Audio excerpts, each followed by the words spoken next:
Hello guys, good morning, welcome back to my channel. So for today's video guys, ay gagawa tayo ng sweets out from remaining chocolate cake. May chocolate cake po tayo rito. And may half pa po. And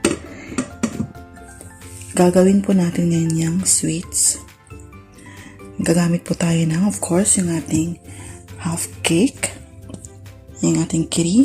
Gagamit po ako ng 8 pieces ng kiri cheese, whipping cream ng 1 cup of whipping cream, 2 all-purpose cream, either kung ano pong gamit nyong brand, kahit ano po, tapos 1 pack po ng Dream Whip, and ito na po yung kalalabasan. Sa ating creamy cheese whip, ang ginamit ko po ay whipping cream, 2 all-purpose cream, 8 na kiri, yung naka-square, then yung ating Dream Whip, topping mix, tapos winip ko lang po siya, ilagay ko siya sa blender, then blenden ko lang po siya ng 5 to 10 minutes, then voila, okay na siya, set na siya. This time, itong ating leftover na chocolate cake, almost a day pa lang naman to, pero ayaw din nila. So, gagawin ko po itong another sweets.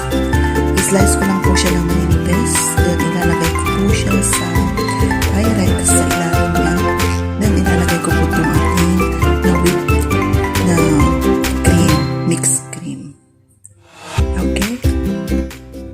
I-slice lang po natin ang cake na ganito.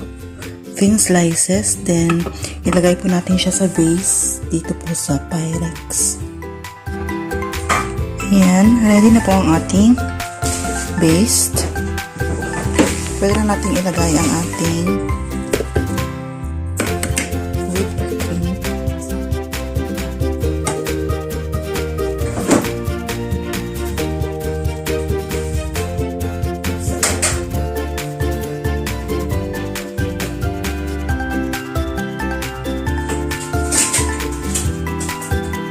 Double purpose po ito guys. Pwede po siyang gawing ice cream. Pag nilagay ko sa freezer, ice cream na po ang kalalabasan. Pero kapag gusto niya po lang siyang parang chocolate mousse or cream mousse,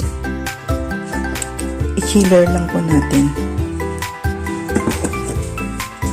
Pwede po natin siyang lagyan ng chocolate syrup. Pwedeng ganyan lang po siya. Ready to chill na po. Pwede po natin siya natin sa freezer para maging ice cream afterwards.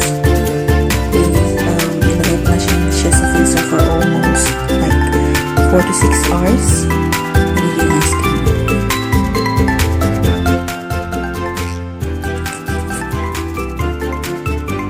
Pag nilagay po siya sa freezer ng 4 to 6 hours, magiging ice cream po siya. Pero kung ayaw niyo naman po siya, sa chiller lang, ganyan po, magiging soft po yung cream niya sa taas. Pwede po natin siya lagyan ng chocolate syrup for garnish.